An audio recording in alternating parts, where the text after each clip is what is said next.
வணக்கம். மாலை முரசு செய்திகளை விரிவாக பார்ப்பதற்கு முன்னதாக தலைப்புச் செய்திகளை பார்க்கலாம். இலங்கையில் தாக்குதல் நடத்துவதற்கு முன்னர் தற்கொலை படையினர் வாக்குறுதி. IS தீவிரவாத அமைப்பின் தலைவரிடம் 8 பேர் அளிக்கும் காணொலி காட்சி இணையதளத்தில் வெளியீடு.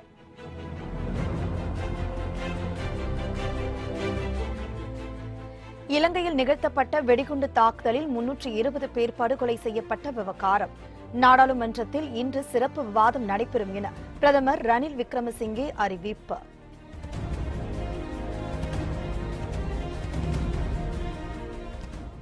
காவிரி ஆற்றில் மூழ்கி உயிரிழந்தவர்களின் குடும்பத்தினருக்கு தலா 1 லட்சம் நிவாரண நிதி வழங்கப்படும். அரசு அனுமதிக்கப்பட்ட இடங்களில் மட்டுமே குளிக்க வேண்டும் என முதலமைச்சர் எடப்பாடி பழனிசாமி வேண்டுகோள்.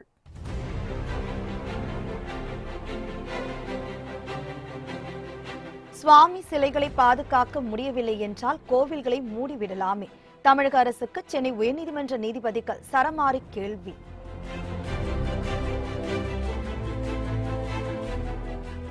ஹைதராபாத் அணிக்கு எதிரான IPL 20 ஓவர் லீக் போட்டி. 6 விக்கெட்டுகள் வித்தியாசத்தில் சென்னை சூப்பர் கிங்ஸ் அணி அபார வெற்றி. இலங்கையில் தாக்குதல் நடத்துவதற்கு முன்னர் IS தீவிரவாத அமைப்பின் தலைவரிடம் 8 பேர் வாக்குறுதி அளிக்கும் காணொலி காட்சி இணையதளத்தில் வைரலாகியுள்ளது. இலங்கையில் ஈஸ்டர் பண்டிகையான ஞாயிற்றுக்கிழமையன்று தேவாலயம், நட்சத்திர ஹோட்டல் என 8 இடங்களில் தீவிரவாதிகள் நடத்திய குண்டுவெடிப்பில் 320 பேர் படுகொலை செய்யப்பட்டனர். இந்த கொடூர சம்பவத்தில் பிரார்த்தனையில் ஈடுபட்டிருந்த குழந்தைகள், பெண்கள் என பலர் பலியாகினர். நட்சத்திர ஹோட்டல்களில் தங்கியிருந்த இந்தியா உள்ளிட்ட பல்வேறு நாடுகளைச் சேர்ந்த பலர் உயிரிழந்தனர். 500க்கும் மேற்பட்டோர் பலத்த காயமடைந்து மருத்துவமனையில் சிகிச்சை பெற்று வருகின்றனர். இதனால் மேலும் உயிரிழப்புகள் அதிகரிக்கக்கூடும் என அஞ்சப்படுகிறது. இலங்கையில் நடைபெற்ற குண்டுவெடிப்புகளுக்கு IS தீவிரவாத அமைப்பு பொறுப்பேற்றுள்ளது. இந்நிலையில் இலங்கையில் தற்கொலை படையினர் தாக்குதல் மேற்கொள்வதற்கு முன்னர் IS தீவிரவாதி அமைப்பின் தலைவரிடம் வாக்குறுதி அளிக்கும் 8 நபர்களின் காணொலி காட்சியை IS அமைப்பு வெளியிட்டுள்ளது. இக்காட்சி தற்போது இணையதளத்தில் வெளியாகி வைரலாகி வருகிறது.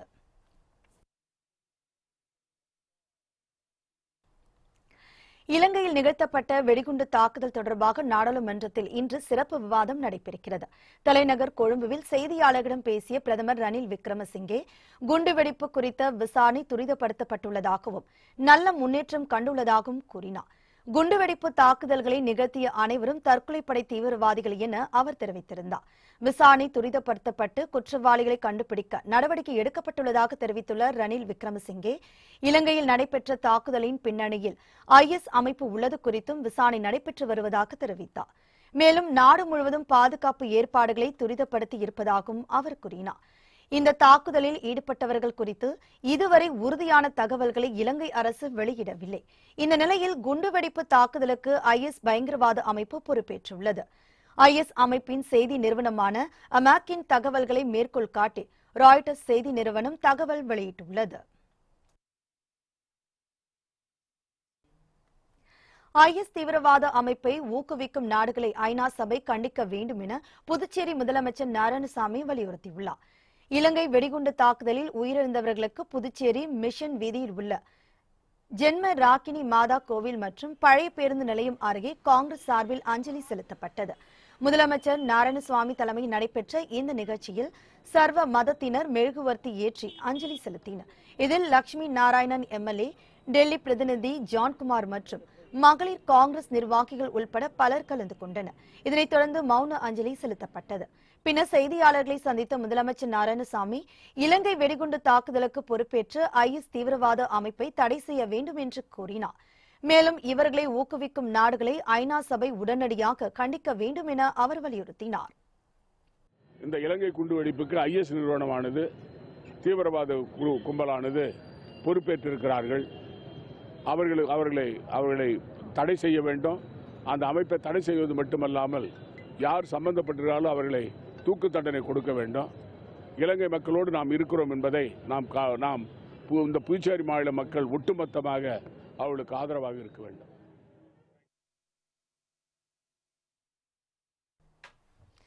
நாமக்கல் அருகே காவிரி ஆற்றில் மூழ்கி உயிரிழந்தவர்களின் குடும்பத்தினருக்கு தலா 1 லட்சம் நிவாரணம் வழங்கப்படும் என முதலமைச்சர் எடப்பாடி பழனிசாமி அறிவித்துள்ளார்.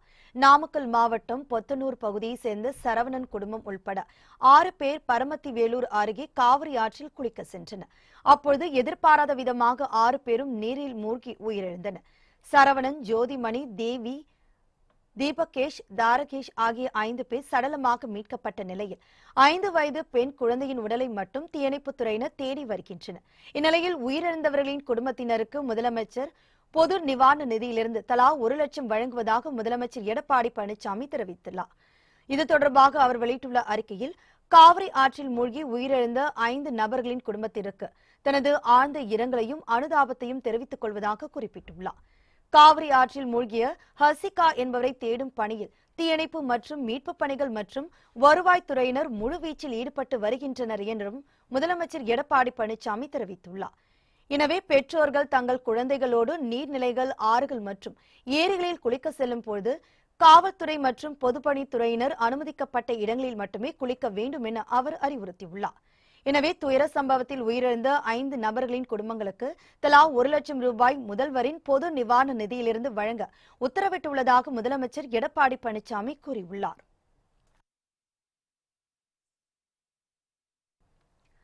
பொன்பரப்பி பிரச்சினையை கண்டனம் என்ற பெயரில் தலைவர்கள் போராட்டத்தை விரிவுபடுத்தி பதற்றத்தை ஏற்படுத்தி வருவதாக தமிழக பாஜக தலைவர் தமிழிசை சவுந்தரராஜன் குற்றம் சாட்டியுள்ளார்.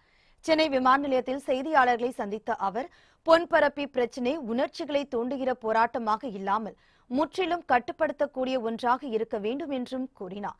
இதற்காக தலைவர்கள் கண்டனம் தெரிவிப்பதன் மூலம் போராட்டம் மேலும் விரிவுபடுத்தி பதற்றத்தை ஏற்படுத்தும் என தமிழிசை சவுந்தரராஜன் குறிப்பிட்டார். அத்துடன் பொன்பரப்பி பிரச்சினைக்கு காரணமான குற்றவாளிகளை விரைவில் கண்டுபிடிக்க வேண்டும் என்றும் அவர் கேட்டுக் கொண்டார். நான் ஏற்கனவே பொன்பரப்பியை பற்றி சொல்லும் பொழுது, இது எந்த விதத்திலும் ஒரு உணர்ச்சிகரமான ஒரு உணர்வை தூண்டுகின்ற போராட்டமாக அமைந்துவிடக் கூடாது. இது முற்றிலுமாக கட்டுப்படுத்தக்கூடிய ஒன்றாக இருக்க வேண்டும். இதில் யார் குற்றவாளிகள் என்பதை கண்டறிந்து அவர்களுக்கு கட்டுப்பாடு விதித்து எந்தெந்த கட்சியின் தலைவர்கள், எந்தெந்த அமைப்பினர் இதில் ஈடுபடுகிறார்களோ அதை கட்டுப்படுத்த வேண்டியது அந்தந்த அமைப்பின் தலைவர்களின் ஒரு தலையாய கடமை. ஆனால் இதை திருப்பியும் போராட்டம், கண்டனம் என்று எடுத்து அதை விரிவுபடுத்தி கொண்டிருப்பது மறுபடியும் பதற்றத்தை ஏற்படுத்தும் என்பதை அரசியல்வாதிகளும் தலைவர்களும் உணர வேண்டும். நம் அனைவருக்குமே சமூக பொறுப்பு இருக்கிறது என்பதை உணர வேண்டும் என்பதுதான் எனது கருத்தாக இருக்கிறது. தொடர்ந்து பேசிய தமிழிசை சவுந்தரராஜன், மின்னணு வாக்கு எந்திரத்தில் கை சின்னத்தை அழுத்தினால் வாக்கு பாஜகவிற்கு விழுவதாக காங்கிரஸ் தலைவர் ராகுல் காந்தி தவறான தகவல்களை பரப்புகிறார் என குற்றம் சாட்டினார். தேர்தலில் தோற்றுவிடுவோமோ என்ற அச்சத்தில் காங்கிரஸ் மற்றும் எதிர்க்கட்சிகள் இதுபோன்ற பொய்யான செய்திகளை கூறி வருவதாகவும் அவர் தெரிவித்தார். தமிழக இடைத்தேர்தலில் அதிமுகவிற்கு வெற்றி வாய்ப்பு பிரகாசமாக இருக்கிறது எனவும் தமிழிசை சவுந்தரராஜன் கூறினார். அதாவது இது நான் உண்மையாவே மறுக்கிறேன். இது வாக்கு எந்திரம் காலம் காலமாக பயன்படுத்தப்படுகிறது. காங்கிரஸ் பொய்யின் அடிப்படையிலேயே தங்களது தேர்தல் பிரச்சாரத்தை மேற்கொள்கிறார்கள். எப்படி ராகுல் காந்தி அவர்கள் உச்சநீதிமன்றமே மோடி அவர்களை பொய்யர் என்று சொல்லிவிட்டது, என்று திருடன் என்று சொல்லிவிட்டது என்று சொல்லி பொய்யான தகவலின் அடிப்படையில் இந்த தேர்தல் பிரச்சாரத்தை மேற்கொண்டாரோ, அதே போல ஒரு பொய்யான அங்கங்கே வதந்தி, ஓட்டு எந்திரம் எங்கேயோ இருக்குன்றாங்க, அதுக்கப்புறம் அங்க அழுத்தினா பாஜகவுக்கு விடுகிறதுன்றாங்க. இதெல்லாம் மிக தவறான தகவல்கள். அது மட்டும் இல்லை, இப்போ எதுல அழுத்தினா எந்த சின்னத்திற்கு நாம் வாக்களிக்கிறோம் என்பது மிக தெளிவாக தெரிகிறது. இவ்வளவு செஞ்ச பிறமும் மறுபடியும் சொல்லிக் கொண்டிருந்தால் அச்சத்தில் எதிர்க்கட்சியில் இருக்கிறது, குறிப்பாக காங்கிரஸ் இருக்கிறது. பொய்யின் அடிப்படையிலே இந்த தேர்தலை அவர்கள் சந்தித்துக் கொண்டிருக்கிறார்கள் என்பது மறுபடியும் நிரூபிக்கப்படுகிறது என்பதுதான் எனது கருத்து. 3ஆம் கட்ட மக்களவைத் தேர்தலில் சராசரியாக 65% வாக்குகள் பதிவாகியுள்ளதாக தலைமை தேர்தல் ஆணையம் தெரிவித்துள்ளது. 17வது மக்களவைத் தேர்தல் 7 கட்டமாக நடைபெறுகிறது. இந்த நிலையில் கேரளா, குஜராத், கோவா, கர்நாடகா, மகாராஷ்டிரா, ஒடிசா, உத்தரப்பிரதேசம், மேற்கு வங்கம் உள்ளிட்ட 13 மாநிலங்கள், 2 யூனியன் பிரதேசங்களில் 3ஆம் கட்ட வாக்குப்பதிவு நேற்று நடைபெற்றது. மொத்தமாக 1640 வேட்பாளர்கள் களத்தில் இருந்தனர். 13 மாநிலங்களிலும் மொத்தம் 64.66% வாக்குகள் பதிவாகியுள்ளது. அசாமில் 78.29%, பீகாரில் 59.97%, சத்தீஸ்கரில் 65.91% வாக்குகள் பதிவாகின. தாத்ரா நாகர் ஹவேலியில் 71.43%, டாமன் டையூ 65.34%, கோவாவில் 71.09%, ஜம்மு காஷ்மீரில் 12.86% என வாக்குகள் பதிவு செய்யப்பட்டது. குஜராத்தில் 60.21%, கேரளாவில் 70.21% என 2 மாநிலத்தில் உள்ள அனைத்து தொகுதிகளிலும் வாக்குப்பதிவு நடைபெற்றுள்ளது. கர்நாடகாவில் 64.14%, மகாராஷ்டிராவில் 56.57%, ஒடிசாவில் 58.18%, திரிபுராவில் 78.52% வாக்குகள் பதிவாகின. இதேபோல் உத்தரப்பிரதேச மாநிலத்தில் 57.74%, மேற்கு வங்கத்தில் 79.36% வாக்குகள் பதிவாகியிருப்பதாக தேர்தல் ஆணையம் தெரிவித்துள்ளது. தீவிரவாத அச்சுறுத்தல் அதிகமுள்ள ஜம்மு காஷ்மீர் மாநிலம் அனந்த்நாக்கில் பலத்த பாதுகாப்புடன் வாக்குப்பதிவு நடைபெற்றது குறிப்பிடத்தக்கது.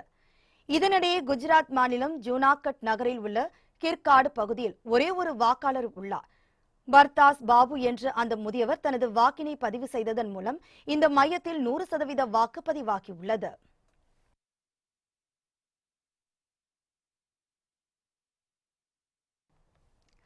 ஆசிய தடகள போட்டியில் தங்கம் வென்ற தமிழக வீராங்கனை கோமதிக்கு முதலமைச்சர் ஸ்டாலின் உள்ளிட்ட அரசியல் கட்சித் தலைவர்கள் பாராட்டுகள் தெரிவித்துள்ளனர்.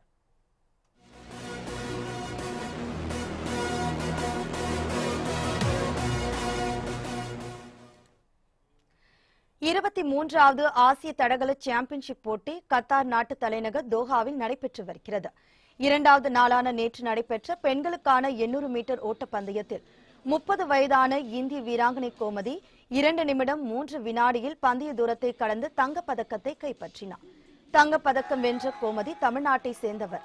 இந்தியாவுக்கு பெருமை சேர்த்த கோமதிக்கு தமிழக ஆளுநர் பன்வாரிலால் புரோஹித், முதலமைச்சர் எடப்பாடி பழனிசாமி, மு.க. ஸ்டாலின், வைகோ, சரத்குமார், ஜி.கே. வாசன் உள்ளிட்டோர் வாழ்த்துக்கள் மற்றும் பாராட்டுகளை தெரிவித்துள்ளனர். ஆசிய தடகள போட்டியில் தங்கம் வென்று இந்தியாவிற்கு பெருமை சேர்த்துள்ள கோமதியின் கடந்து வந்த பாதையை தற்பொழுது பார்க்கலாம். திருச்சி மதுரை நெடுஞ்சாலையிலிருந்து 15 கிலோமீட்டர் தொலைவில் உள்ளது முடிக்கண்டம் கிராமம். போதிய பேருந்து வசதி மற்றும் விளையாடுவதற்கு மைதானம் இல்லாத இந்த கிராமத்தில் மாரிமுத்து ராஜாத்தி தம்பதியினருக்கு 4வது மகளாக பிறந்தவர் கோமதி. கிராமத்தில் பள்ளி படிப்பை முடித்த அவர் திருச்சியில் கல்லூரி ஒன்றில் சேர்ந்து மேற்படிப்பையும் படித்தார். விளையாட்டில் ஆர்வம் கொண்ட கோமதி மைதானத்தில் வேகமாக ஓடுவதற்கான பயிற்சியை தினந்தோறும் மேற்கொண்டார். மகள் ஒரு சாதனையாளராக வர வேண்டும் என்ற முனைப்போடு அவரது தந்தை மாரிமுத்து அவருக்கு உறுதுணையாக இருந்துள்ளார். ஆனால் கடந்த 2 ஆண்டுகளுக்கு முன்பு மாரிமுத்து மரணமடைந்த நிலையில் அப்பாவின் கனவை நிறைவேற்றும் விதமாக ஆசிய போட்டியில் தங்கம் வென்று கோமதி சாதனை படைத்துள்ளார். மகளின் சாதனை குறித்து அறியாத தாய் ராசாத்தி கோமதி பல சாதனைகளை பெற்று இந்தியாவுக்கு பெருமை தேடி தர வேண்டும் என்பது அவரது எதிர்பார்ப்பாக உள்ளது. படித்து அப்புறம் அதான் கோச்சருக்கு சொன்னாங்க, கோமதி நீ நல்லா ஒர்க் அவுட் எல்லாம் பண்ணுற, ஓடுற, நான் சேர்த்து விடுறேன்னு சொல்லி ராசாமணி கோச்சர் ஓடுறதுல கூட்டிக்கிட்டாரு.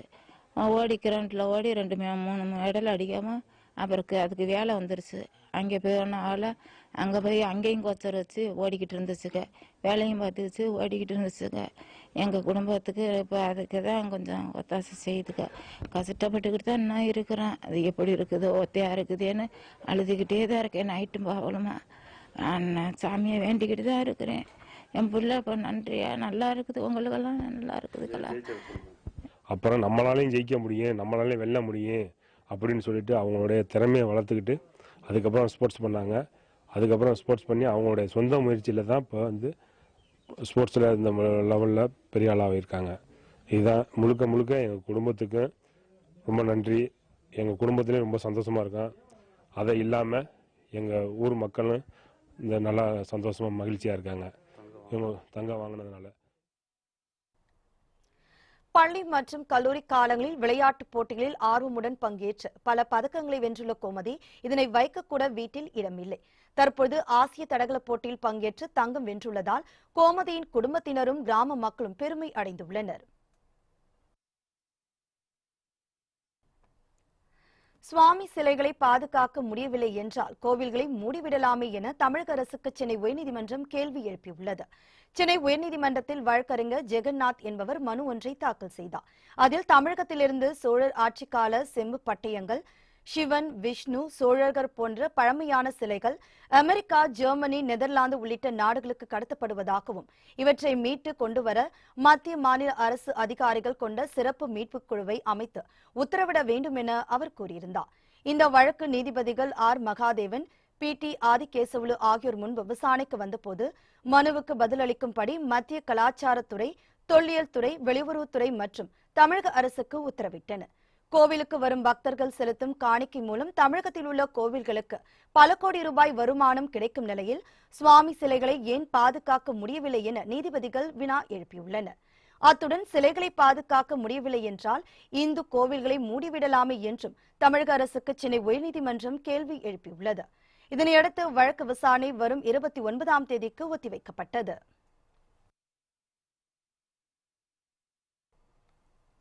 சென்னையில் நடைபெற்ற ஹைதராபாத் அணிக்கு எதிரான IPL கிரிக்கெட் போட்டியில் 6 விக்கெட்டுகள் வித்தியாசத்தில் சென்னை சூப்பர் கிங்ஸ் அணி வெற்றி பெற்றது.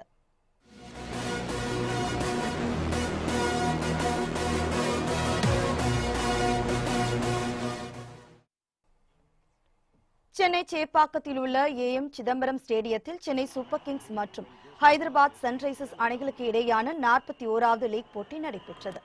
டாஸ் வென்ற சென்னை அணி பந்து வீச்சை தேர்வு செய்தது. முதலாவதாக ஹைதராபாத் அணியின் சார்பில் டேவிட் வார்னர், பேஸ்டோ ஆகியோர் களமிறங்கினர். பேஸ்டோ ரன் எதுவும் எடுக்காமல் வெளியேறினார். பின்னர் வார்னருடன் மனிஷ் பாண்டே ஜோடி சேர்ந்தார். இவர்களின் அதிரடியான ஆட்டத்தால் அணியின் ரன் ரேட் வேகமாக உயர்ந்தது. வார்னர் 57 ரன்கள் எடுத்த நிலையில் ஆட்டமிழந்தார். சிறப்பாக விளையாடிய மனிஷ் பாண்டே 49 பந்துகளில் 83 ரன்கள் குவித்தார். ஹைதராபாத் அணி நிர்ணயிக்கப்பட்ட 20 ஓவரில் 3 விக்கெட் இழப்பிற்கு 175 ரன்கள் எடுத்தது. Finds a way out. Just shorter, he got the time. The track might be slow. Right. This will be interesting. To the left-hander from round the wicket.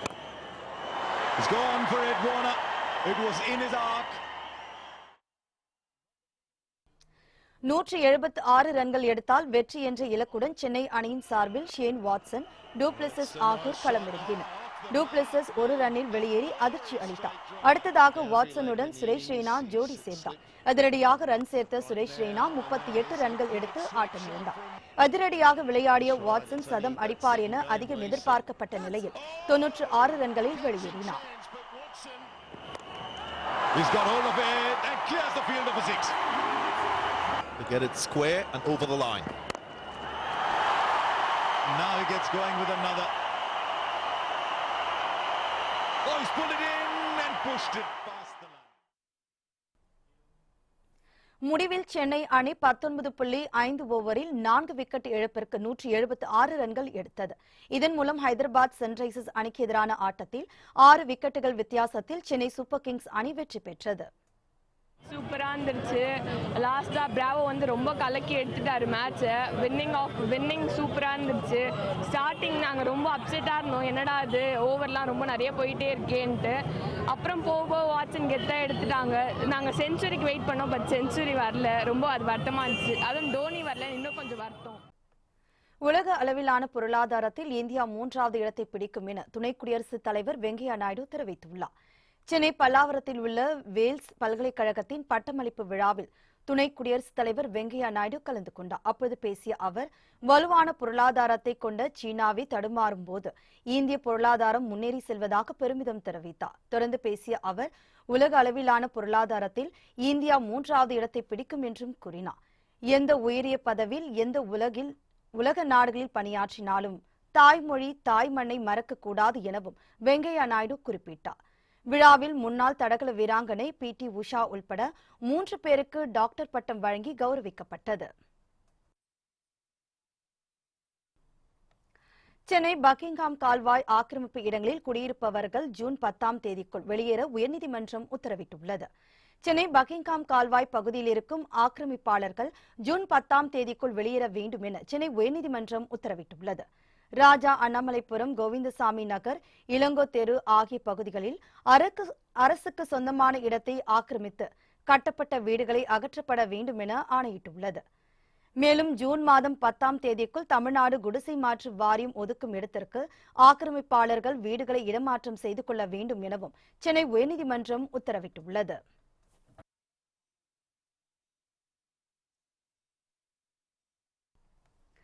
சென்னையில் வாட்ஸ்அப் மூலம் பொன்பரப்பி சம்பவத்தை பயன்படுத்தி இரு தரப்பினரிடையே உணர்ச்சியை தூண்டும் வகையில் பேசிய நபரை போலீசார் கைது செய்தனர். சென்னை கிண்டியை சேர்ந்த 43 வயதான பாஸ்கரன் ரியல் எஸ்டேட் தொழில் செய்து வருகிறார். இவர் வாட்ஸ்அப் மூலம் பொன்பரப்பி சம்பவத்தை பயன்படுத்தி இரு தரப்பினரிடையே கலகம் ஏற்படுத்தியுள்ளார். பொதுமக்களிடையே பிரிவினையை உருவாக்கி மக்களுக்கு எதிராக கிளர்ச்சி செய்யும் வகையில் உணர்ச்சியை தூண்டிவிட்டுள்ளார். இரு தரப்பினரிடையே குந்தகம் விளைவிக்கும் வகையில் பேசி வாட்ஸ்அப்பில் பதிவு செய்துள்ளார். இதுகுறித்து தகவல் கிடைத்தவுடன் கிண்டி காவல் ஆய்வாளர் சிவக்குமார் தலைமையிலான குழுவினர் 5 பிரிவில் வழக்கு பதிவு செய்து பாஸ்கரை சிறையில் அடைத்தனர். சென்னை விமான நிலையத்தில் கடத்தி வரப்பட்ட 13 லட்சம் மதிப்பீட்டிலான தங்கம் பறிமுதல் செய்யப்பட்டது. சென்னை பன்னாட்டு விமான நிலையத்திற்கு சிங்கப்பூரிலிருந்து விமானம் ஒன்று வந்தது. அதிலிருந்து இறங்கிய பயணிகளை சுங்கத்துறை அதிகாரிகள் சோதனை செய்தனர். அப்போது சென்னை சேர்ந்த சம்சுதீன் என்பவரிடம் போலீசார் சோதனை மேற்கொண்டனர். அப்போது சம்சுதீன் காலில் அணிந்திருந்த செருப்புகளில் தங்கக்கட்டிகளை மறைத்து வைத்திருந்தது தெரியவந்தது. உடனடியாக தங்கத்தை பறிமுதல் செய்த சுங்கத்துறை அதிகாரிகள் அவரிடம் விசாரணை மேற்கொண்டு வருகின்றனர். பறிமுதல் செய்யப்பட்ட 400 கிராம் தங்கத்தின் மதிப்பு 13 லட்சம் ரூபாய் என்பது குறிப்பிடத்தக்கது. ஈரோடு மாவட்டத்தில் நிகழ்ந்த விபத்தில் 2 விவசாயிகள் பரிதாபமாக உயிரிழந்த சம்பவம் அப்பகுதியில் பெரும் சோகத்தை உருவாக்கியுள்ளது.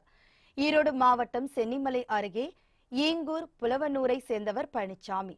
இவர் மதியம் 2 மணியளவில் தனது தோட்டத்தில் விளைந்த வாழைத்தாரை விற்பதற்காக அதே ஊரை சேர்ந்த சுப்பிரமணியை அழைத்துக் கொண்டு சந்தைக்கு வந்துள்ளார். ஒரு கடையில் வாழைத்தாரை விற்றுவிட்டு இருவரும் இருசக்கர வாகனத்தில் வீட்டிற்கு திரும்பிக் கொண்டிருந்தனர். அப்பொழுது பழனியிலிருந்து எதிரே வந்த கார் வேகமாக மோதியதில் இருசக்கர வாகனத்தில் வந்த இருவரும் தூக்கி வீசப்பட்டனர். இதில் சம்பவ இடத்திலேயே சுப்பிரமணி உயிரிழந்தார். தலையில் பலத்த காயமுற்ற பழனிசாமி அக்கம் பக்கத்தினர் மீட்டு மருத்துவமனைக்கு அனுப்பி வைத்தனர். அங்கு சிகிச்சை பலனின்றி பழனிசாமியும் உயிரிழந்தார். இந்த சம்பவம் அப்பகுதியில் பெரும் சோகத்தை உருவாக்கியுள்ளது.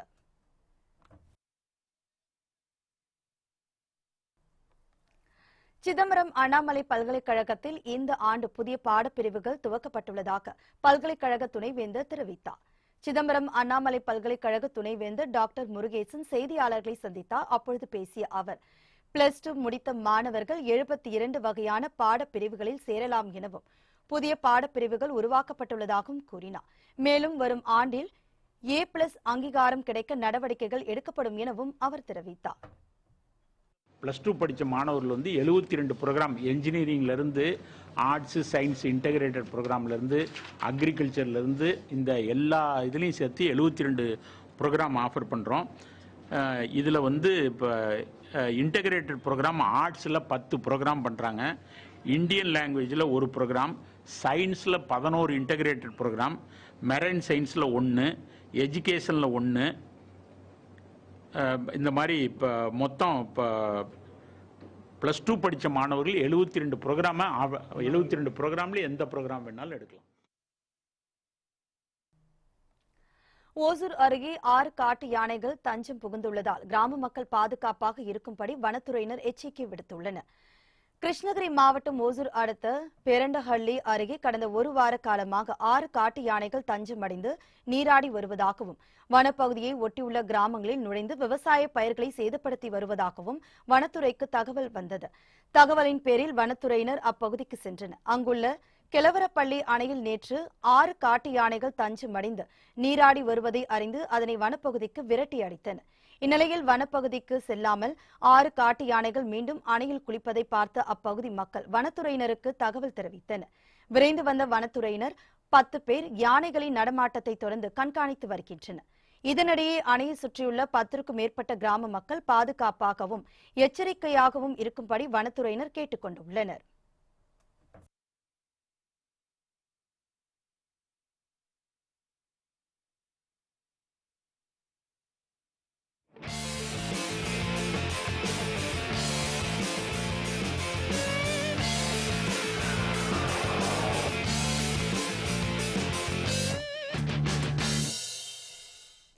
ரஷ்ய அதிபர் விளாடிமிர் புதினை வடகொரிய அதிபர் கிம் ஜாங் உன் நாளை சந்திக்க இருக்கிறார். வடகொரிய அதிபர் கிம் ஜாங் உன் மற்றும் அமெரிக்க அதிபர் டொனால்டு டிரம்ப் ஆகியோர் கடந்த 2018ஆம் ஆண்டு சிங்கப்பூரில் முதல் முறையாக சந்தித்து பேசினர். அப்போது கொரிய தீபகற்ப பகுதியை அணு ஆயுதமற்ற பிரதேசமாக மாற்ற உடன்பாடும் செய்து கொண்டனர். பின்னர் மீண்டும் கடந்த பிப்ரவரியில் வியட்நாம் தலைநகர் ஹனோய் நகரில் இருவரும் சந்தித்து பேசியது தோல்வியில் முடிவடைந்தது. இந்நிலையில் ரஷ்ய அதிபர் விளாடிமிர் புடினை வடகொரிய அதிபர் கிம் ஜாங் உன் நாளை ரஷ்யாவின் வால்டி வேஸ்டாக் நகரில் சந்தித்து பேசுகிறார். இதனை முன்னிட்டு வடகொரிய அதிபர் இன்று காலை பியாங்காங்கிலிருந்து தனியார் ரயில் மூலம் புறப்பட்டு செல்கிறார். இவருடன் வெளியுறவுத்துறை அமைச்சர், துணை வெளியுறவுத்துறை அமைச்சர், மூத்த அதிகாரிகள் சென்றுள்ளனர். நாளை நடைபெறும் பேச்சுவார்த்தையின் போது பியாங்காங் அணுசக்தி திட்டம் குறித்து விவாதிக்கக்கூடும் என்று கிரெம்ளின் அதிகாரி ஒருவர் தெரிவித்தார்.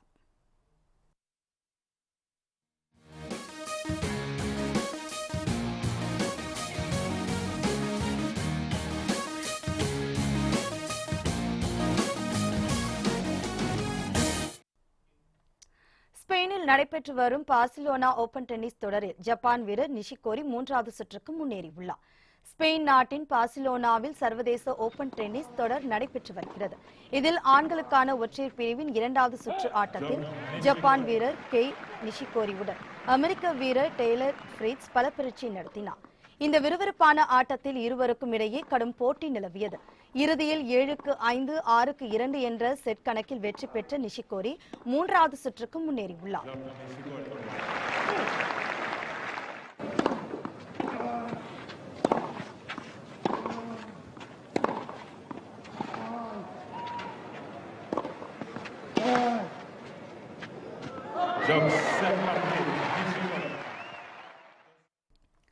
புத்தம்பதிய செய்திகள் அவ்வப்போது முழுமையாக மாலை முரசு தொலைக்காட்சி வழங்கும். தொடர்ந்து இணைந்திருங்கள் மாலை முரசு தொலைக்காட்சி. வணக்கம்.